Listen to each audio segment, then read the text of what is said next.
नमस्कार मित्रों, welcome to online engineering.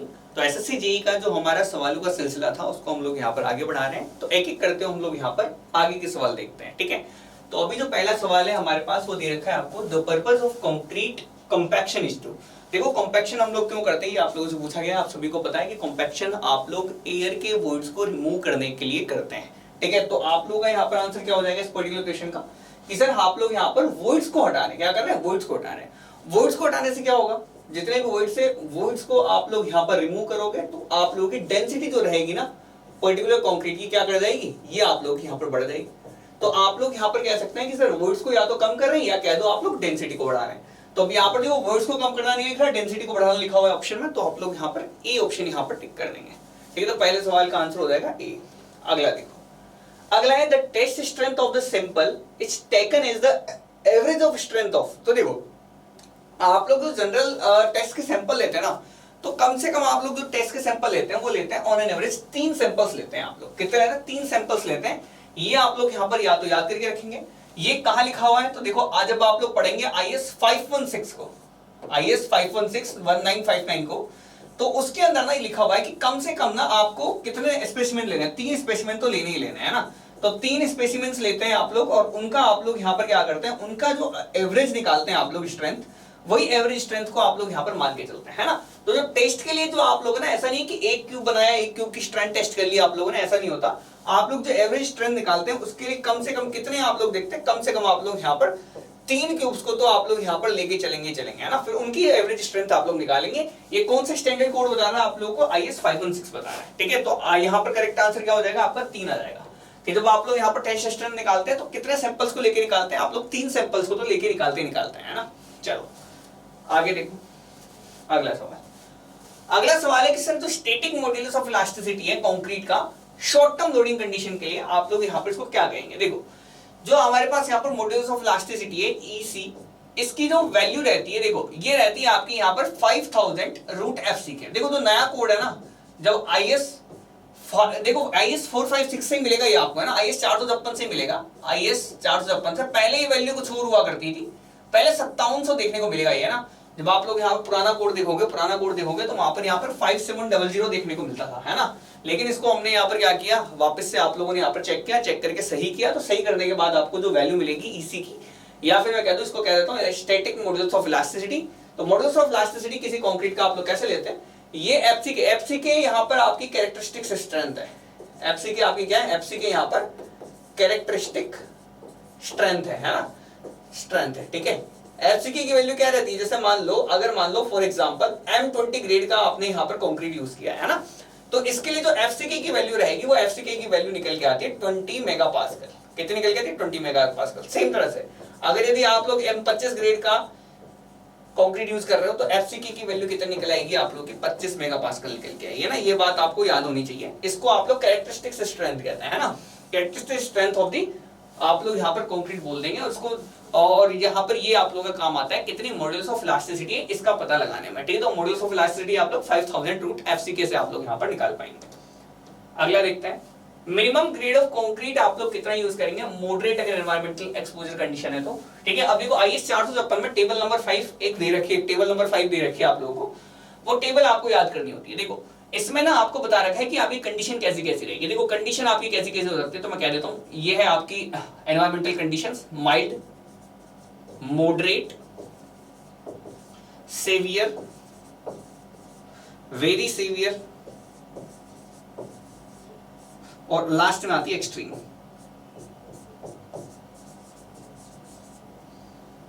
ठीक है, ये तो हो गई condition. This is the environmental condition, natural conditions, है ना, ठीक है। अब इस कंडीशन के लिए आपको यहां पर दे रखा है, यहां पर आपको बोला हुआ है कि आप लोग यहां पर मिनिमम ग्रेड कितना काम में लेंगे। तो मिनिमम ग्रेड की वैल्यू आपको देगा, मिनिमम ग्रेड क्या आप इस कंडीशन में कितने ग्रेड का कितने ग्रेड का कंक्रीट यूज करेंगे। नेक्स्ट यहाँ पर मैक्सिमम वाटर सीमेंट रेशियो की भी यूनिट दे रखी है, maximum free water cement ratio कितना रहेगा। इसके अलावा इसके लिए आपको मिनिमम सीमेंट कंटेंट की वैल्यू भी याद रखनी पड़ती है। तो मिनिमम सीमेंट कंटेंट जो कि केजी के अंदर यहाँ पर मेंशन करूंगा मैं, वो भी आपको याद करना है। पूरी टेबल आपको बेसिकली याद करनी पड़ेगी, है ना। अगर आपकी एनवायरमेंटल कंडीशन कैसी है, माइल्ड है, तो आप जो मिनिमम ग्रेड आप लोग यूज करते हैं वो करते हैं, देखो 20 से याद करना, यहाँ 20 लिखना, यहाँ 25 लिखना, M20 M25, M30, M35, M40। ठीक है, अगर यदि आप लोगों से कोई बोले कि sir minimum grade of concrete जो आप लोग यहाँ पर यूज कर रहे हैं माइल्ड कंडीशन के अंदर, वो कर रहे हैं कितना, आप लोग M20 कर रहे हैं। M20 आप लोग यहाँ पर आरसीसी के अंदर बात कर रहा हूँ मैं ना, ये आप लोग यहाँ पर आरसीसी के अंदर जो minimum grade of concrete use कर रहे हैं वो आप लोग M20 यूज करते हैं। ये IS 456 आपको बताता है ना। ठीक है, चलो तो अब यहाँ पर मैक्सिमम वाटर सीमेंट रेशियो कितना है, यहाँ पर 0.55 रहता है, ये 0.50 रहेगा, ये 0.45 रहेगा, ये आपका 0.45 रहेगा और ये आपका 0.40 रहेगा। ठीक है, अगेन मिनिमम सीमेंट कंटेंट आपका, तो देखो ये होगा 300 केजी, ये आएगा आपका 300 केजी, ये आएगा 320 केजी, ये आएगा 340 केजी, ये आएगा आपका 360 केजी। ये पूरा का पूरा मामला आपको यहाँ पर याद करना है, टेबल आपको एग्जैक्टली याद करनी पड़ती है। तो आपसे पूछे minimum grade of concrete for moderate environmental condition, तो कितना आप M20 यूज करेंगे, है ना। तो आप कितना यूज करेंगे, M25 यूज करेंगे, M25 यूज करेंगे फॉर दिस पर्टिकुलर क्वेश्चन। आप लोग यहाँ पर M25 यूज करेंगे, मॉडरेट बोला M25 है ना, माइल्ड बोलता तो M20 यूज कर लेते हैं। ठीक है, चलो बढ़ते हैं आगे। अगला सवाल, वर्केबिलिटी कंक्रीट की डायरेक्टली प्रोपोर्शनल है किस चीज के। देखो मैंने आपको बताया वर्केबिलिटी क्या होता है, वर्केबिलिटी इज द ईज जिससे आप लोग यहाँ पर कोई काम कर पा रहे हो, जैसे कि it is the ease of working, जिसके अंदर आप लोग वर्किंग के अंदर आप लोग कंसिडर कर सकते हैं ट्रांसपोर्टेशन, कॉम्पैक्शन और प्लेसिंग, ये सारी की सारी मामला है ना, कि कितने आसानी से मैं कंक्रीट को प्लेस कर पा रहा हूँ, कितने आसानी से कंक्रीट को ट्रांसपोर्ट करा पा रहा हूँ, कितनी आसानी से कंक्रीट को मैं कॉम्पैक्ट करा पा रहा हूँ, है ना। इन सभी चीजों को आप लोग यहाँ पर वर्केबिलिटी के टर्म में आप लोग देख लेते हैं। ठीक है, चलो अब मैं आपसे बात करूँ वर्केबिलिटी कितनी अच्छी रहेगी। तो सबसे पहली चीज अगर यदि मैं बात करूं तो वर्केबिलिटी आप लोगों की सबसे पहले सबसे मेजरली ना जो अफेक्ट होती है वो अफेक्ट होती है आप लोगों की वाटर कंटेंट से, है ना। वर्केबिलिटी जैसे जैसे पानी बढ़ाओगे तो ऑब्वियस बात है जितना ज्यादा पानी रहेगा मिक्स में उतना आसानी से आप लोग यहाँ पर क्या कर पाओगे, उसको प्लेस कर पाओगे, प्लेसिंग करने में आसानी रहेगी। देखो एक मिक्स है, मिक्स में ज्यादा पानी है तो ऑब्वियस बात है मिक्स कैसा है, मिक्स ज्यादा लुब्रिकेटेड है। दूसरी तरह से अगर यदि मैं बात करूं कि एक के अंदर पानी कम है तो सूखा सूखा सा मिक्स है, सूखा सूखा सा मिक्स है तो उस जगह कॉम्पैक्शन करना, उस जगह प्लेसिंग करना उतनी आसानी से ना तो प्लेसिंग हो पा रही है, उतनी आसानी से ना कॉम्पैक्शन हो पा रहा है ना। तो इनमें दिक्कत आती है, तो हम इतना इजी से वर्किंग नहीं कर पाते। लेकिन यहीं पे ज्यादा पानी रहता है ना किसी पर्टिकुलर मिक्स के अंदर, किसी पर्टिकुलर कंक्रीट मिक्स में ज्यादा पानी है तो आप लोग आसानी से उससे काम कर पा रहे हो, है ना। ऑब्वियस बात है, आप खुद सोचो कि कंक्रीट है, एक तो गीला गीला कंक्रीट है, एक थोड़ा सूखा सूखा कंक्रीट है, तो किससे आसानी से आप स्मूथ प्रॉपर सरफेस के ऊपर फिनिश सब कुछ दे पाओगे, प्लेस करके फिनिश दे के सब कुछ काम कंप्लीट कर पाओगे। तो ऑब्वियस बात है इसमें करने में थोड़ी सी दिक्कत आएगी, जिसमें कम पानी है आपका और ज्यादा पानी है उसको आराम से आप लोग कर पाओगे। फाइनली फिनिश करने में भी आप लोग यहाँ पर बिल्कुल आसानी रहेगी। ठीक है, नेक्स्ट देखते हैं। ये वर्केबिलिटी डिपेंड करती है आपकी ग्रेडिंग के ऊपर, है ना। ये प्रोपोर्शन होते हैं ग्रेडिंग के, यानी कि देखो जितने अच्छा ग्रेडिंग आप लोग करोगे कंक्रीट की, ग्रेडिंग का मतलब क्या है, ग्रेडिंग किसकी हो रही है, ग्रेडिंग यहाँ पर कंक्रीट के अंदर एग्रीगेट की करते हैं हम लोग, है ना। ग्रेडिंग कैसे करते हैं, एग्रीगेट की करते हैं। एग्रीगेट की ग्रेडिंग से क्या मतलब है, अगर मान लो आपका वेल ग्रेडेड एग्रीगेट यूज किया, देखो दो तरह के कर सकते हो आप, या तो वेल ग्रेडेड करोगे या पुअरली ग्रेडेड करोगे, वेल ग्रेडेड या पुअरली ग्रेडेड, है ना।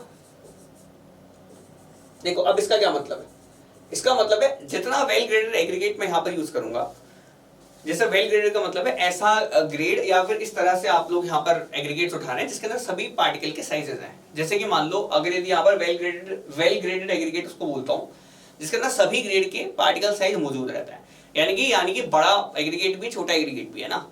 तो इस तरह का जो अगर यदि आप वेल ग्रेडेड चीजें ले आते हैं ना किसी चीज को, जैसे मान लो सभी तरह के पार्टिकल साइजेस अवेलेबल है मेरी इस कंक्रीट मिक्स के अंदर, तो ऑब्वियस बात है बड़े एग्रीगेट्स के बीच की जो स्पेसिंग है उसके अंदर छोटे छोटे एग्रीगेट भर जाएंगे। उन छोटे छोटे एग्रीगेट्स के बीच में आप लोग इस और छोटे वाले एग्रीगेट जो फाइन एग्रीगेट रहते हैं वो भर जाएंगे। उन फाइन एग्रीगेट के बीच में स्पेसिंग बचेगी, उस स्पेसिंग के अंदर आपका सीमेंट कंटेंट भर जाएगा, है ना।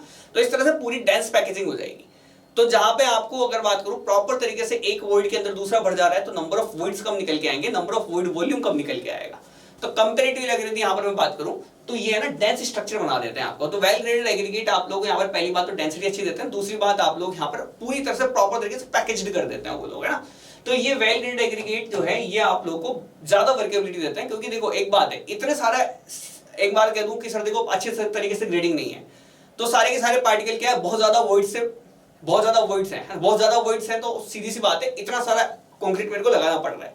एक जगह कंक्रीट का वॉल्यूम कम कर दिया आपने प्रॉपर ग्रेडिंग करके, तो इतनी चीजें लगाने में प्रॉब्लम आएगी, इतनी चीजें लगाने में प्रॉब्लम आएगी। ऑब्वियस बात है सर, इतनी चीजें से काम करने में आपको प्रॉब्लम आएगी, ये तो आसानी से होगा, इतने से कंक्रीट है तो आराम से आप लोग फिक्स कर देंगे। तो ऑब्वियस बात है, आप लोग यहाँ से समझ के चलें कि जितना ज्यादा वेल ग्रेडिंग रहेगा, जितने ज्यादा ग्रेडेड रहेगा, उतना ज्यादा डेंस पैक्शन मिलेगा, उतना कम आपको काम करना पड़ेगा, उतना अच्छे से आप लोग कंपैक्शन भी कर पाओगे और सारा काम आसानी से हो जाता है ना। मैं पूछूं ना, इतना सारा काम करने में ज्यादा तकलीफ आएगी, इतने काम करने में ज्यादा तकलीफ आएगी, तो ऑब्वियस बात है कम काम करने में कम तकलीफ आएगी, है ना। तो कम तकलीफ आएगी, जिसका मतलब सीधा सीधा कह सकते हो आप लोग यहाँ पर वर्केबिलिटीज की जैसे जैसे ग्रेडिंग बढ़ती जाएगी वैसे वैसे वर्केबिलिटी आपकी बढ़ती चली जाएगी, है ना। ठीक है, ये हो गया बात। अब बढ़ते हैं आगे की आगे कि सर देखो वर्केबिलिटी इनवर्सली प्रोपोर्शनल होती है टाइम के। देखो जैसे जैसे टाइम बीतता जाता है वैसे वैसे कंक्रीट के अंदर जो सीमेंट है, सीमेंट क्या होता जाता है, सेट होता जाता है, या कुल मिला के तो कंक्रीट सेट होता चला जाता है। कंक्रीट के सेट होने की प्रॉपर्टी की वजह से आप लोगों को पता है कि जो लुब्रिकेटेड या मैं कह दूं जो प्लास्टिक स्टेज के अंदर जितना आसानी से कंक्रीट के ऊपर काम कर सकते हो, ऑब्वियस बात है जब वो हार्डन होने लगेगा हल्का हल्का, आप लोग काम नहीं कर पाओगे ना।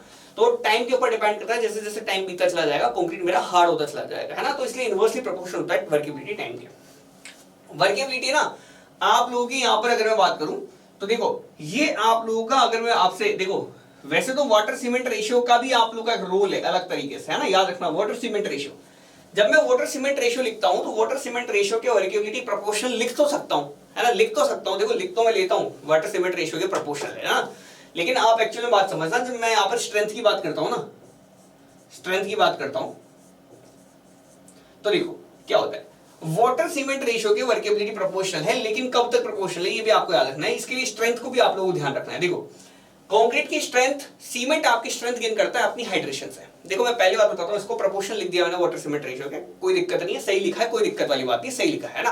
अब सुनो, सीमेंट अपनी स्ट्रेंथ गेन करता है कैसे, हाइड्रेशन से। तो आप एक लिमिट तक जब पानी आप उसके अंदर डालते चले जाते हो तो उसकी स्ट्रेंथ बढ़ती चली जाती है ना। उसके अंदर वर्केबिलिटी में कोई खास फर्क नहीं पड़ता एक टाइम तक, क्योंकि जितना ही पानी आप डाल रहे हो सारा का सारा पानी क्या करेगा, सारा का सारा पानी आपका हाइड्रेशन के अंदर काम में आ रहा है ना। तो एक लिमिट तक तो आप लोगों का यहाँ पर कोई दिक्कत नहीं है, लेकिन एक पर्टिकुलर वाटर कंटेंट पे जहां पर प्रॉपर हाइड्रेशन हो गया उसके बाद से जो वाटर कंटेंट बढ़ाते चले जाते हैं ना हम लोग, देखो एक लिमिट तक तो पानी क्या कर रहा है, आपकी स्ट्रेंथ को बढ़ाने में मदद कर रहा है, हाइड्रेशन कर रहा है, प्रॉपर तरीके से रिएक्शन कर रहा है, वहां तक तो आपका बिल्कुल यूजफुल है ना। उसके बाद अगर यदि मैं बात करूं, उसके बाद एक पानी मिलाता चला जाऊंगा ना मैं, तो उसके बाद का पानी क्या करता है, अब हाइड्रेशन कंप्लीट हो चुका है, अब वो जो पानी है ना बाकी का सारा पानी क्या करेगा आपका यहाँ पर इसको बढ़ा रहा है, क्या करता है, वर्केबिलिटी को बढ़ा रहा है ना। तो एक लिमिट तक तो स्ट्रेंथ को बढ़ाता है, उसके बाद वर्केबिलिटी को बढ़ाना चालू कर देता है। ये बात आपको याद करके चलनी है ना। चलो तो यहाँ पर जो है वर्केबिलिटी प्रोपोर्शनल होती है वाटर सीमेंट रेशियो के, ठीक है, ये भी बता दूं। अच्छा वर्केबिलिटी ना इनवर्सली प्रोपोर्शनल होती है किसके, 1/, स्ट्रेंथ के, ये भी याद करके चल लेना। स्ट्रेंथ की भी इनवर्सली प्रोपोर्शनल होती है। अगर आप किसी चीज में स्ट्रेंथ चाहोगे और किसी चीज में वर्केबिलिटी चाहोगे तो ऑब्वियस बात है आपको यहाँ पर एक चीज को होनी पड़ेगी, है ना। चलो अब यहाँ पर देख लेते हैं वर्केबिलिटी के अंदर, वर्केबिलिटी डायरेक्टली प्रोपोर्शनल है सर किसके, ग्रेडिंग के, बिल्कुल वो ग्रेडिंग के प्रोपोर्शनल है। वाटर सीमेंट रेशियो के बिल्कुल प्रोपोर्शनल है। एग्रीगेट सीमेंट रेशियो के, देखो एग्रीगेट सीमेंट रेशियो के देखते हैं, वर्केबिलिटी ना इनवर्सली प्रोपोर्शनल होती है आप लोगों की यहाँ पर एग्रीगेट सीमेंट रेशियो के, एग्रीगेट सीमेंट रेशियो के, देखो और साथ के साथ ये भी आपको याद रखना है कि वर्केबिलिटी प्रोपोर्शनल होती है सीमेंट कंटेंट के, ओनली सीमेंट कंटेंट के, है ना, ये भी याद करके चलना, ठीक है। देखो जब हम लोग यहाँ पर एग्रीगेट टू सीमेंट रेशियो को, देखो एग्रीगेट टू सीमेंट रेशियो को बढ़ाते हैं तो आप कुल मिला के किसको बढ़ा रहे हो, सीमेंट को कम कर रहे हो, एग्रीगेट को बढ़ा रहे हो। जब मैं इसको बढ़ाने की बात करता हूं तो ऑब्वियस बात है इसको बढ़ा रहा हूं तो कैसे बढ़ाता हूं, या तो सीमेंट को कम कर दूं या एग्रीगेट को बढ़ा दूं, है ना। सीमेंट की वैल्यू आप लोग ऑटोमेटिकली कम कर रहे हो, तो मैंने बता दिया कि सीमेंट कंटेंट जैसे जैसे फाइन मटेरियल आपका बढ़ता चला जाएगा वैसे वैसे आपकी वर्केबिलिटी बढ़ती चली जाएगी, है ना। बढ़िया अच्छे तरीके से आप लोगों को यहाँ पर होल्ड करने की कैपेसिटी बढ़िया मिल जाती है, बढ़िया लुब्रिकेशन कंडीशन पे आप लोगों का पूरा प्रॉपर मोटार जो है पूरा प्रॉपर एग्रीगेट को पकड़ के रखता है। तो इसलिए आप लोग बात करें तो सीमेंट कंटेंट के तो प्रोपोर्शनल होती है workability, but aggregate to the cement ratio के या aggregate to the cement ratio के इनवर्सली प्रोपोर्शनल चलता है मामला, है ना। तो ये याद करके चलना, तो ये आपका नहीं है, इसके प्रोपोर्शनल होता है, इनवर्सली प्रोपोर्शनल होता है। सीमेंट कंटेंट के होता है टाइम ऑफ ट्रांजिट के इनवर्सली, है ना। तो इसका आंसर जो निकलेगा ए भी आंसर सही है इसका, बी भी आंसर सही है इसका, है ना। ए और बी दोनों सही है यहाँ पर, है ना, याद करके चल लेना। यहाँ पर एक ऑप्शन नहीं, दो ऑप्शन, मल्टीपल ऑप्शन यहाँ पर आप लोग यहाँ पर सिलेक्ट कर सकते हो। अगला बॉटम डाया, टॉप डाया और height of the steel mould आप लोगों को बताना है स्लम टेस्ट के अंदर। देखो जब हम स्लम टेस्ट की बात करते हैं तो स्लम टेस्ट के अंदर आप लोग यहाँ पर क्या करते हैं, जो इंस्ट्रूमेंट यूज करते हैं उस इंस्ट्रूमेंट का नाम मैं आप लोगों को बता देता हूँ। देखो जो इंस्ट्रूमेंट का नाम होता है स्लम्प कोन, है ना। देखो स्लम्प कोन यहाँ पर बना देता हूं मैं आप लोगों के सामने, ये इस तरह का स्लम्प कोन देखने को मिलेगा आपको, है ना, ठीक है, ठीक है, जिसका ये जो टॉप वाला डाया रहता है ये रहता है 10 सेंटीमीटर का, बॉटम डाया रहता है आपका यहाँ पर 20 सेंटीमीटर का, और जो हाइट रहती है इसकी, ये हाइट रहती है आपकी 30 सेंटीमीटर की, ठीक है। स्लम्प कोन टेस्ट के अंदर काम में आता है ये, ठीक है, इसको बोलते हैं यहाँ पर स्लम्प कोन, इसको बोलते हैं क्या, स्लम्प कोन। स्लम्प कोन की साइज 10 20 30, 10 सेंटीमीटर 20 सेंटीमीटर 30 सेंटीमीटर, ठीक है। स्लम्प कोन टेस्ट आप लोगों का काम क्या आता है, काम आता है आपका वर्केबिलिटी को मेजरमेंट करने के लिए कि सर मेरा जो कंक्रीट है कितना वर्केबल है कितना नहीं है। इसके लिए क्या करते हैं, देखो पहले आप कंक्रीट का मिक्स बना लोगे, जो भी पर्टिकुलर मिक्स है आपने मिक्स बना के रख लिया, ठीक है। मिक्स बना के रखने के बाद देखो मैं पूरा बताता हूँ सब कंक्रीट स्लम्प टेस्ट का मामला। देखो आप लोग मिक्स बना सकते हो, मिक्स तक की सारी मामला आप लोग का क्लियर है, एकदम एग्जैक्टली क्लियर है। अब मिक्स बना के ना इस मिक्स को आप लोग क्या करते हो, इस मिक्स को आप लोग यहाँ पर जैसे कि ये स्लम्प है, ये स्लम्प कौन है, देखो याद करके चलना। देखो मैं इसको थोड़ा सा नीचे कर देता हूँ, ऑप्शन पहले टिक लगा देता है ना, ताकि फिर बाद में जो भी एक्स्ट्रा इन्फो रहेगी उसको देते रहेंगे, है ना। तो 10 20 30 है, तो यहाँ पर देख लो बॉटम है, बॉटम कितना, बॉटम है 20, बॉटम 20 टॉप 10, बॉटम 20 टॉप 10, और ये तो ये 20 10 30 ये आप लोग का यहाँ पर निकला आएगा ऑप्शन, है ना। अब देखो इसको थोड़ा सा मैं इधर ले लेता हूँ, ठीक है, थोड़ा सा इधर ले लेते हैं और अब इसको इसके बारे में चर्चा करते हैं, ठीक है, ठीक है। अब देखो इसको थोड़ा बड़ा कर देता हूँ ताकि आप लोग ऐसे ही देख लेना, चेक करो। तो देखो सबसे पहले तो आप लोग क्या करते हैं, देखो ये वाला नीचे वाली स्टेप देखना, 1 2 3 4 5 6, है ना, ये देखना। देखो सबसे पहले तो आप लोग क्या करते हैं, इसके अंदर देखो कंक्रीट फिल करते हैं, कंक्रीट फिल करते हैं तो लेयर्स के अंदर फिल करते हैं, याद करके चलना, लेयर्स के अंदर आप लोग फिल करेंगे। लेयर्स जो है आप लोग 4 लेयर के अंदर फिल करते हैं, 4 लेयर के अंदर फिल करेंगे पूरा कंक्रीट, और हर बार जो है एक जैसे एक लेयर भरती है, उसके बाद आप लोग यहाँ पर इसमें क्या करते हैं, हैंड कॉम्पैक्शन करते हैं by the use of this road, है ना। इस रोड से आप लोग यहाँ पर क्या करते हैं, इसको आप लोग टैंपिंग रोड भी बोल देते हैं, या फिर आप लोग यहाँ पर इसको, है ना, कुल मिला के देखो वैसे इसका मेनली नाम आप लोगों का टैंपिंग रोड है। इसके अलावा भी आप लोग यहाँ पर दूसरी तरह की नॉर्मली जो, अगर आपका टैंपिंग रोड नहीं है तो कोई भी छड़ी आपके पास यहाँ पर है, आप लोग उससे भी कर लेते हैं, है ना। वर्केबिलिटी आप लोग यहाँ से निकालते हैं, ये फील्ड टेस्ट है एक तरह से। आप लोगों ने पहला लेयर भरा, दूसरा लेयर भरा, तीसरा लेयर भरा, है ना। आपने यहाँ पर क्या किया, इस लेयर्स के अंदर आप लोगों ने यहाँ पर डाल दिया, 4 लेयर में भरते हैं, इसने यहाँ पर 3 में आप लोगों को दिखा रखा है, कोई दिक्कत वाली बात नहीं है, 3 में दिखा रखा है तो, है ना। अगली बार देखो, जब आप लोगों ने पूरा भर दिया इसको सारी लेयर्स के अंदर, फिर ऊपर से जितना भी अमाउंट का आपको कंक्रीट दिख रहा है, जैसे इससे ऊपर जितना भी कंक्रीट दिख रहा है, सारे कंक्रीट को उठा के बाहर पटक देंगे। इसके बाद आप लोग यहाँ पर जब आपने इसको पूरा भर दिया, प्रॉपर डेंस पैकेजिंग कर ली, इसके बाद आप लोग इस स्लम्प को उठा लेंगे, ठीक है। तो यहाँ से मैंने क्या कर दिया, 4 लेयर के अंदर इसको भर दिया, 1 2 3 4 लेयर में भरा, एक्स्ट्रा अमाउंट का जो भी ऊपर था उस सबको हटाने के बाद आप लोगों ने यहाँ पर क्या किया, देखो ऊपर का जो एक्स्ट्रा था नहीं, देखो ये एक्स्ट्रा कंक्रीटिंग दिख रहा होगा आपको, ये ऊपर की तरफ कंक्रीट है, इसको इस रोड से हटा रहे हैं हम लोग, है ना, स्ट्राइक ऑफ कर दिया, है ना। इसके बाद इस स्लम्प को उनको धीरे धीरे वर्टिकल डायरेक्शन में ऊपर उठाएंगे, और उठाने के बाद पता क्या होता है कि जैसे मैंने यहाँ पर क्या किया, इसके अंदर भरा तो यहाँ तक था, देखो यहाँ तक भरा हुआ है मैंने यहाँ पर, है ना, कंक्रीट यहाँ तक भरा हुआ है। अब ये थोड़ी देर बाद ऑटोमेटिकली अपने आप को कंक्रीट एडजस्ट करते हुए यहाँ तक आ जाएगा, है ना, इस तरह का बन जाएगा, है ना। तो मैंने भरा था कैसा, भरा तो ऐसा था, लेकिन अब ये ऐसा हो जाएगा, है ना। तो आप लोगों को क्या मेजरमेंट करना है, ये हाइट मेजरमेंट करनी है, कितना हाइट ये नीचे गिरा है, कितना हाइट ये नीचे गिरा है, इसी को स्लम्प कह देता है। देखो यहाँ पर भी देखो स्लम्प वैल्यू आप लोगों को दे रखी, this is the slump value, इसको स्लम्प वैल्यू कह देता है ना, कि सर ये मेरी हाइट टोटल इसकी ये है, और ये आप लोगों का यहाँ पर जो है इतना नीचे ये गिर चुका है ना, इसको स्लम्प वैल्यू कहते हैं। जब आप लोग इसको नीचे से सीधा ऐसे उछालोगे या ऐसे उठाओगे वर्टिकल डायरेक्शन में, तो किस किस तरह से आप लोग का हो सकता है गिरता हुआ नजर आए। तो देखो हो सकता है ऐसा गिरता हुआ नजर आए, अगर इस तरह से गिरता हुआ नजर आए तो उसको आप लोग ट्रू स्लम्प बोलते हैं। अगर यदि आप लोग का बिल्कुल नहीं गिरे तो आप लोग इसको जीरो स्लम्प बोलते हैं। अगर यदि आपका पूरा गिर जाए तो इसको कोलैप्स बोलते हैं। अगर आपका एक डायरेक्शन से गिर जाए सिर्फ और दूसरे डायरेक्शन से वैसा वैसा खड़ा रहे तो इसको आप लोग जो है शेयर कोलैप्स बोलते हैं। तो आप लोगों को याद रखना कि जब आप लोग मेजरमेंट कर रहे होते हो तो मेजरमेंट करने के अंदर आपका कोलैप्स और शेयर वाली कंडीशन नहीं जनरेट होनी चाहिए, है ना। आपकी जनरेट कैसे होनी चाहिए, कंडीशन जनरेट होनी चाहिए ट्रू स्लम्प वाली, ऐसी कंडीशन जिसमें इवनली आप लोग का दोनों डायरेक्शन से आप लोग का क्या करें नीचे गिर जाए, है ना। पूरा कोलैप्स भी नहीं होना चाहिए और पूरी इस तरह से आप लोग का एक डायरेक्शन में इस तरह से भी नहीं जाना चाहिए, ठीक है। ये आप लोग का यहाँ पर क्या है, ये आप लोग का स्लम्प टेस्ट करने का तरीका है, ठीक है। अब इसके अंदर देखो, अब मैं आपको यहाँ पर आगे बताऊं उससे पहले मैं आप इसको हटा देता हूँ कि आप लोगों को देखना क्या है, ध्यान क्या क्या रखना है, आपको ध्यान यहाँ पर रखना है। अब देखो, अब मैं यहाँ पर इसको बताऊं इससे पहले मैं यहाँ पर इसको थोड़ा सा छोटा करके और आप लोगों को यहाँ पर कुछ वैल्यू लिखा देता हूँ। जैसे कि अब देखो इसमें देखना क्या है, अब आपको स्लम्प वैल्यू के आधार पे आपको ऑब्जर्वेशन देखना है। जैसे कि यहाँ पे लिखता हूं मैं, यहाँ पर आपके पास स्लम्प वैल्यू स्लम्प वैल्यू, यहां पर लिखते हैं वर्केबिलिटी, वर्केबिलिटी, ठीक है। जैसे कि अगर मान लो स्लम्प वैल्यू आपकी यहां पर 25 से 50 है, तो आप इसको बोलेंगे लो वर्केबल।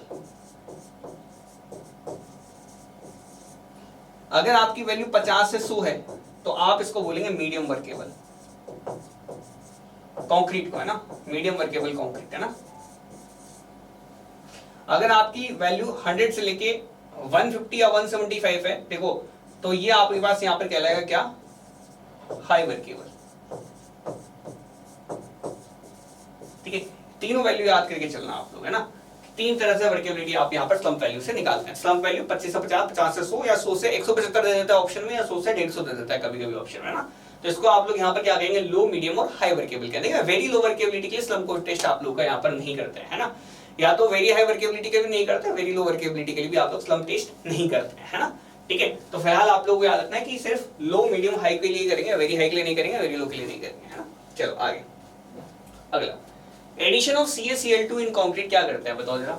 CaCl2, देखो कैल्शियम क्लोराइड जो है ना, एक तरह से आप लोग का ये एडमिक्सचर है। एडमिक्सचर है, क्या है, एडमिक्सचर है। एडमिक्सचर के अंदर एक बहुत ही इंपॉर्टेंट एडमिक्सचर रहते हैं, दो बहुत इंपॉर्टेंट एडमिक्सचर रहते हैं, वैसे बहुत सारे रहते हैं, पर दो बहुत इंपॉर्टेंट रहते हैं, हाँ? जिसमें सबसे पहला होता है, एक होता है रिटार्डर, एक होता है आप लोगों का यहां पर क्या, एक्सिलरेटर। एक्सिलरेटर, है ना। वैसे तो देखो और भी बहुत सारे तरह के हैं, लेकिन आप लोगों को दो को तो याद रखना है ना, इन दो से बहुत सवाल पूछेंगे। देखो, एक होता है रिटार्डर, एक होता है एक्सिलरेटर। रिटार्डर क्या होते हैं, जैसे कि मान लो मैं यहां पर क्या करूंगा, सीमेंट के अंदर पानी डालूंगा, पानी डालते ही क्या करेगा, सीमेंट हाथ सेट हो जाए, ठीक है। तो क्या हो गया कि सेटिंग आप लोगों की बहुत ही ज्यादा क्विक हो गई, ठीक है। जैसे नॉर्मली आप लोगों ने देखा होगा, जब सीमेंट का मैन्युफैक्चरिंग हम लोग देखते हैं तो सीमेंट के क्लिंकर्स मिलते हैं, हमें क्या मिलते हैं, सीमेंट के क्लिंकर मिलते हैं। वो सीमेंट के क्लिंकर ना इतने ज्यादा हाईली रिएक्टिव रहते हैं कि आप लोग सीमेंट के क्लिंकर के अंदर पानी डालो, वो हाथों हाथ रिएक्ट करके हाथों हाथ के हाथों सेट हो जाएंगे। इसलिए जब उनको क्लिंकर को हम लोग यहाँ पर क्या करते हैं, ग्राइंड करके लास्ट में बैग में पैक कर रहे होते हैं ना, तो हम यहाँ पर उसमें जिप्सम मिलाते हैं। जिप्सम क्या करता है, जिप्सम ना काउंटरैक्ट करता है आप लोगों का यहाँ पर, या कुल मिला के तो सीधा सीधा जिप्सम क्या करता है, आप लोगों का सेटिंग को स्लो कर देता है, सेटिंग टाइम को क्या करता है, थोड़ा स्लो कर देता है, स्लो सेटिंग आप लोगों को यहाँ पर ला के देता है। तो जिप्सम हो गया रिटार्डर। रिटार्डर वो है जो कि हमारे क्या करेंगे, रिएक्शन को स्लो कर देंगे। क्या करेंगे, रिएक्शन को क्या करेंगे, रिएक्शन को स्लो कर देंगे। रिएक्शन को क्या करेंगे, स्लो कर देंगे, यानी सेटिंग टाइम को आप लोग यहाँ पर क्या करेंगे, बढ़ा देंगे, या फिर मैं कह दूं इंक्रीज कर देंगे सेटिंग टाइम को। सेट नहीं होने देंगे आसानी से, इंक्रीज करेंगे किसको, सेटिंग टाइम को, सेटिंग टाइम। इसमें सबसे इंपॉर्टेंट एग्जांपल आपको याद रखना है क्या, जैसे एग्जांपल हो गया आपका जिप्सम, ठीक है। जिप्सम ये काम आता है, इसलिए जिप्सम को जब पैकेजिंग कर रहे होते हैं, हम 50-50 केजी के सीमेंट के बैग बना रहे होते हैं, तो वहां पर आप लोग यहाँ पर क्लिंकर के अंदर डाल देते हैं ना। क्लिंकर को आप लोग जैसे फ्राइंग ग्राइंडिंग करते हैं, तो जिप्सम के साथ मिला के आप लोग यहाँ पर बैग में पैक करते हैं। एक्सीलरेटर इसके जस्ट उल्टे है। ये क्या करेंगे, ये रिएक्शन को कर देंगे फास्ट, रिएक्शन को क्या कर देंगे, रिएक्शन को कर देंगे फास्ट, एकदम फास्ट रिएक्शन। यानी कि कुल मिला के कह दूं तो ये सेटिंग टाइम को क्या करेंगे, डिक्रीज कर देंगे। डिक्रीज क्या कर देंगे, decrease setting time, setting time को घटा देंगे। जैसे एग्जांपल आपको देखना है, एग्जांपल देख लो, CaCl2 या जो है कैल्शियम क्लोराइड आप लोग इसको बोल देते हैं, हाँ? चलो जैसे देखो, एडिशन करोगे आप जैसे CaCl2 का, तो आपको क्या मिलने वाला है बताओ जरा, इसका आंसर बताएंगे जरा। तो देखो आपको पता है यहाँ पर क्या मिलेगा, देखो सबसे पहली बात तो इन आप लोगों को यहाँ पर डिक्रीज देखने को मिलेगा सेटिंग टाइम के अंदर, सेटिंग टाइम के अंदर डिक्रीज देखने को मिलेगा। दो ही चीजें लिखी, रिएक्शन स्लो होगा, रिएक्शन फास्ट होगा। अच्छा, अगर रिएक्शन फास्ट हुआ, देखो एक्सीलरेटर है, एक्सीलरेटर तो रिएक्शन फास्ट होगा, फास्ट रिएक्शन होगा तो हीट ऑफ हाइड्रेशन कैसे निकलेगी, बताने की जरूरत पड़नी चाहिए नहीं।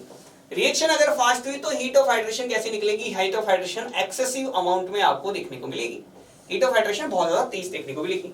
ज्यादा हीट निकल रही है तो वहां पर श्रिंकेज की वैल्यू ज्यादा मिलेगी, कम मिलेगी, श्रिंकेज की वैल्यू इनडायरेक्टली ही देखो चाहे आप लोग बढ़ जाएगी, है ना, डायरेक्टली इनडायरेक्टली कैसे भी देखो आप लोग बढ़ी हुई नजर आएगी आपको, है ना। तो 1 and 2 these both are the correct answer for this particular question, ठीक है। तो इसका इस क्वेश्चन का जवाब आप लोगों को यहाँ पर मैंने दे दिया, इंक्रीज करेगा shrinkage as well as decrease करेगा आप लोगों को यहाँ पर सेटिंग टाइम। अगला, the concrete mix design is achieved as per, concrete की मिक्स डिजाइन के अंदर कौन सा आप लोग यहाँ पर आईएस कोड को यूज करेंगे। आईएस कोड के नाम में आप लोगों को बताता हूँ। जैसे कि देखो सबसे पहला देखो, सबसे पहला एक तो IS आप लोग का 10262, ये आपको याद रखना है। ये क्या काम आता है, ये बताता है आपको कंक्रीट मिक्स, ये आपको बताता है कंक्रीट मिक्स प्रोपोर्शनिंग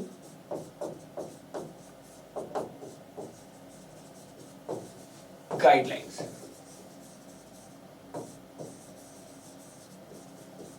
ठीक है, पहला। सेकंड आप लोग का IS कोड देखो, सेकंड है आपका IS 13920। देखो जो जो लिख रखे हैं सारे के सारे IS कोड बता देता हूं आपको, है ना। ये डक्टाइल डिटेलिंग देते हैं आप लोग, है ना। ये किसकी देते हैं, ये डक्टाइल डिटेलिंग के वैल्यू देते हैं, या डक्टाइल डिटेलिंग के बारे में बताते हैं, है ना। कैसे आपको डक्टिलिटी आप लोगों को मेंटेन करनी है, किसके अंदर, रेनफोर्स कंक्रीट के अंदर। RF कंक्रीट का मतलब समझ जाओगे ना, रेनफोर्स कंक्रीट, है ना।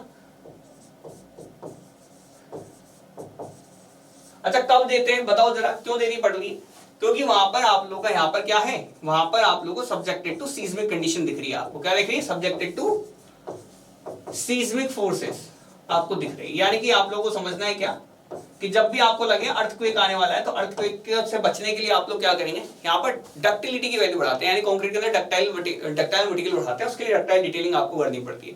तो ductile detailing of the reinforced concrete structure subjected to seismic forces code of practice, है ना। ये आप लोग का यहाँ पर बताता है IS 13920। ठीक है, देखो नेक्स्ट आता है आपका यहाँ पर IS 383 पूछ रहा है। बिल्कुल IS 383 क्या काम आएगा देख लेते हैं। ये बताता है आपको specification for course and fine. ये देखो ये ना कोर्स और फाइन एग्रीगेट के बारे में बताएगा, है ना। ग्रेवल्स के बारे में, सैंड्स के बारे में, सिल्ट के बारे में, है ना। Course and fine aggregate from natural sources of concrete.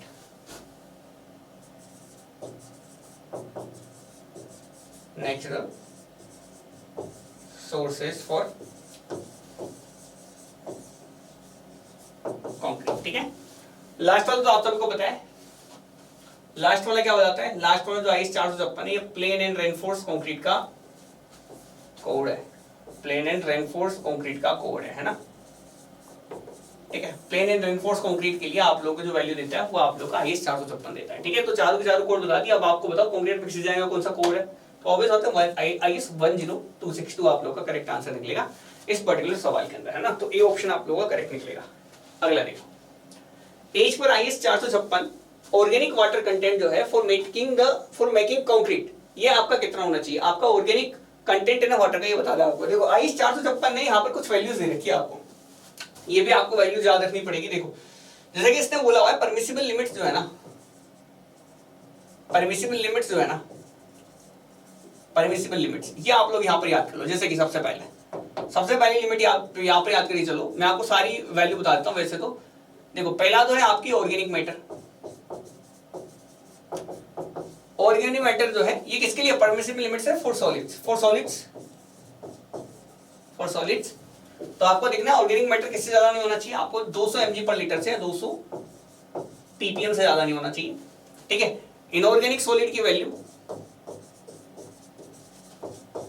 Inorganic solids की वैल्यू 3000 mg पर लीटर से ज्यादा नहीं होना चाहिए। सल्फेट की वैल्यू 400 mg पर लीटर से ज्यादा नहीं होनी चाहिए ना। अगली क्लोराइड्स की वैल्यू 200 mg पर लीटर से ज्यादा नहीं होनी चाहिए। ठीक है, अगला देखो सस्पेंडेड मैटर,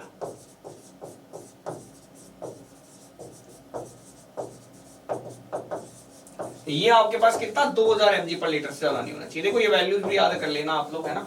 कुछ वैल्यूज आप हो सकता है आपसे पूछ ले। फिलहाल तो इसने ऑर्गेनिक कंटेंट पूछा है, तो ऑर्गेनिक कंटेंट तो 200 mg पर लीटर से ज्यादा नहीं होना चाहिए, है ना। ठीक है, ये आप लोग को यहाँ पर वाटर का भी कोड है। आप लोग वैसे भी समझ लो कि पानी के अंदर जो है ऑर्गेनिक कंटेंट कितना नहीं होना चाहिए ना। Permissible limit for solids in water, है ना, फॉर सॉलिड्स इन वाटर। पानी के अंदर ये चीजें होनी चाहिए ऑर्गेनिक मैटर। जैसा आपने एनवायरमेंटल में देखा ना, एनवायरमेंट के बराबर ये लगभग। देखो सस्पेंडेड मैटर वहां पर भी 2000 mg पर लीटर था, यहाँ पर भी वही चल रहा है ना। ऑर्गेनिक मैटर भी वहां पर 200 mg पर लीटर लिखा रहता है, 200 परमिसिबल रहती है, और यहाँ पर बढ़ा के देखो तो आप शायद 600 रहती है ना, टॉलरेंस लिमिट, है ना। वो सेम कंटेंट आप लोग यहाँ पर देखने को मिल रहा है। फिलहाल 200 है तो 200 का 200 ही समझो आप आगे। देखो नेक्स्ट ग्रेड जो है कंक्रीट की M20 है, इसका मतलब क्या है? इसका मतलब है कि आप लोगों का स्ट्रेंथ जो है ना 28 डे की स्ट्रेंथ जो है 150 सेंटीमीटर क्यूब का मतलब है कि सर जब हम लोग यहाँ पर टेस्टिंग चेक करते हैं, जब हम लोग यहाँ पर निकालते हैं M20 की 20 मेगा पास्कल आप लोगों की स्ट्रेंथ निकल के 28 डे की, तो ये जो आप लोग 20 मेगा पास्कल स्ट्रेंथ निकल के 28 डे की, तो यहाँ पर आपको देखना होता है कि जब आप लोग कंक्रीट का टेस्ट करते हो तो क्यूब बनाते हो इस तरह के, है ना, इन क्यूब के ऊपर टेस्टिंग की जाती है। ये जो आपका निकलता है ना कि भाई कितने ग्रेड का है, तो ये क्यूब के ऊपर टेस्टिंग करते हैं। क्यूब का साइज कितना रहता है आपका 150 mm by 150 mm by 150 mm रहता है ना, 150 mm का क्यूब लेता है। तो ये लिख रहा है 15 सेंटीमीटर का जो क्यूब आपने लिया है उसके ऊपर M20 ग्रेड ऑफ कंक्रीट का क्या मतलब है? इसका मतलब है कि इसके 28 दिन की स्ट्रेंथ ना आपकी 20 मेगापास्कल से कम नहीं आनी चाहिए। कैसे? 20 से कम नहीं आनी चाहिए, हाँ। M20 के अंदर 20 में M दिखाता है आपको मिक्स को, 20 दिखाता है 20 मेगापास्कल की स्ट्रेंथ को।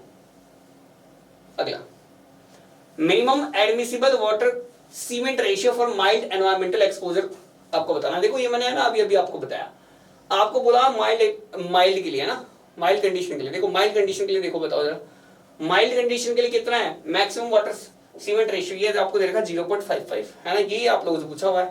देखो सवाल भी ये पूछा हुआ है कि maximum admissible water content sorry water cement ratio जो है आप लोगों का माइल्ड एनवायरमेंटल एक्सपोजर के लिए क्या दे रखा है? 0.55 दे रखा है, आपको पता है। ये ऑप्शन आप लोगों का करेक्ट निकलेगा। अगला, एयर एंट्रेनमेंट से क्या होता है? देखो एयर एंट्रेनमेंट का मतलब क्या होता है? देखो आप लोग यहाँ पर कुल मिला के या तो कह दो कि कंक्रीट का कॉम्पैक्शन नहीं किया हुआ आप लोगों का, उस केस में क्या है? देखो मैंने आपको बताया था जैसे जैसे वॉइड्स बढ़ेंगे, जैसे जैसे वॉइड्स घटेंगे वैसे वैसे डेंसिटी बढ़ेगी, जैसे जैसे वॉइड्स बढ़ेंगे वैसे वैसे डेंसिटी घटेगी।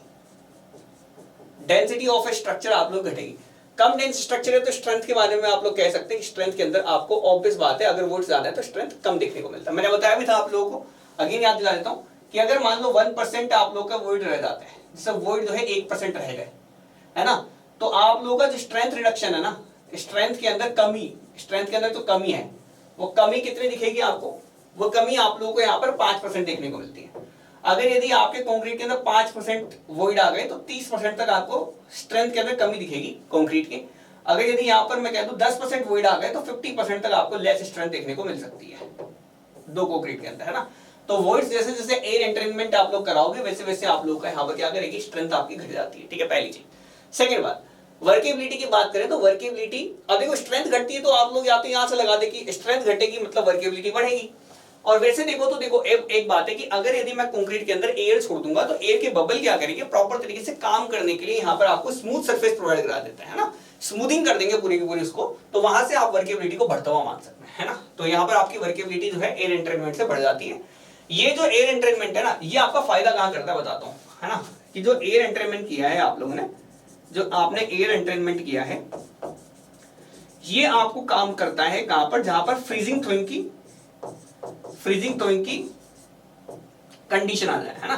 तो फ्रीजिंग एंड थ्रोइंग के अगेंस्ट में जब आपको रेजिस्टेंस चाहिए, क्या चाहिए? फ्रीजिंग एंड थ्रोइंग से रेजिस्टेंस चाहिए, तब आप लोग यहां पर क्या करते हैं? ऐसे कंडीशन में देखो ऑब्वियस बात है, किसी जगह पर बार बार पानी फ्रीज हो जा रहा है, ठंडा हो जा रहा है, फिर पिघल रहा है, ठंडा हो जा रहा है, ठंडा होने की वजह से जम जा रहा है, फिर पिघल रहा है, जम जा रहा है, फिर पिघल रहा है। तो इस जगह पे आप लोग यहाँ पर जब कंक्रीट यूज करते हैं उसमें एयर एंट्रेन करा देते हैं ताकि अंदर जो है वॉल्यूम इतना मेंटेन रहे कि पानी जब बर्फ के अंदर कन्वर्ट हो और जब बर्फ वापस पानी के अंदर कन्वर्ट हो तो जो वॉल्यूम का आप लोग का चेंज होगा ना, उस चेंज ऑफ वॉल्यूम को अंदर के अंदर से ही वो क्या करें? प्रॉपर तरीके से यहाँ पर अपने अंदर के अंदर ही पूरा मामला सेट कर ले, है ना। ऐसा नहीं है कि उसकी वजह से आपको दिक्कत देखने को मिल जाए ना, क्योंकि ऑब्वियस बात है कंक्रीट जब जमेगा, कंक्रीट के अंदर पानी जब जमेगा तो बर्फ का वॉल्यूम आपका ज्यादा रहता है। हो सकता है जब वो इस तरह से आप लोग यहाँ पर हल्का सा हार्डन स्टेट में, तो जब आपको मान लो अंदर पानी जम गया बर्फ के फॉर्म में आएगा तो क्या करेगा? फैलेगा, तो बड़ा बढ़ेगा ना वॉल्यूम, तो ये एयर क्या करेगा? अगर अंदर एयर है तो एयर की जगह वहां पर आप लोगों का पूरा मामला एडजस्ट हो जाएगा, है ना। तो फ्रीजिंग थ्रोइंग वाली कंडीशन के अंदर,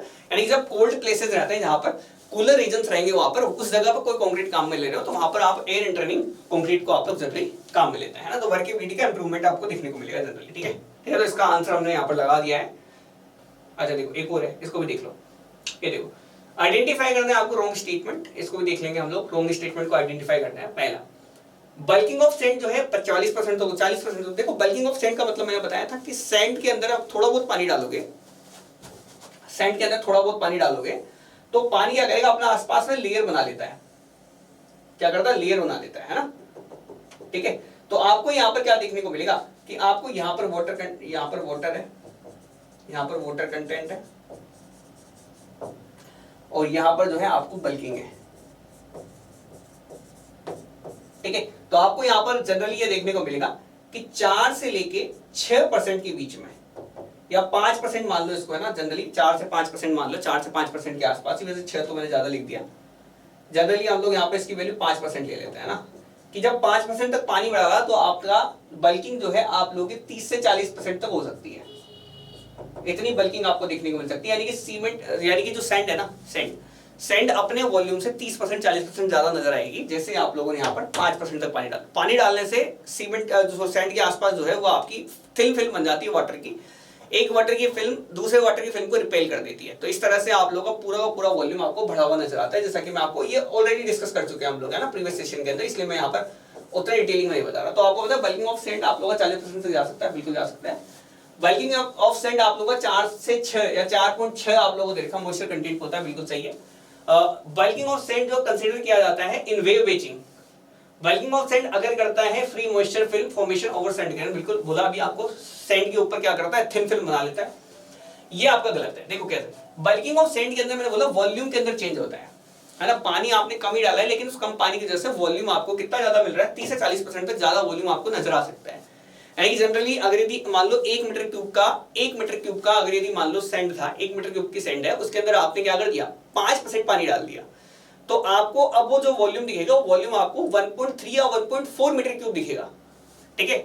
और ये 20% वाटर कंटेंट में तो पूरा मामला खत्म भी हो जाता है, ठीक है। तो आप लोग इस केस में आप लोगों को साफ साफ है कि सर वॉल्यूम के अंदर आप लोगों को चेंज नजर आएगा, लेकिन वॉल्यूम में चेंज होने से आपका वेट चेंज नहीं होता। पहले बताता हूँ, वॉल्यूम में चेंज होने से वेट चेंज नहीं होता, इसलिए आप जब भी वेट बेचिंग कर रहे होते हैं तो वेट बेचिंग में आप बल्किंग ऑफ सैंड कंसीडर नहीं करते, लेकिन जब आप वॉल्यूम बेचिंग कर रहे होते हैं वहां पर आपको यहाँ पर बल्किंग को कंसीडर करना पड़ता है, ठीक है। याद रखना, वेट बेचिंग में नहीं करते हैं, वॉल्यूम बेचिंग में करते हैं, ठीक है। चलो, तो ये इस तरह से हमने यहाँ पर इस सेशन के अंदर सवाल हमने यहाँ पर एक एक करते हुए देख लिया, ठीक है। मिलते हैं बाकी नेक्स्ट सेशन में, तब तक के लिए बाय, थैंक्स फॉर वॉचिंग।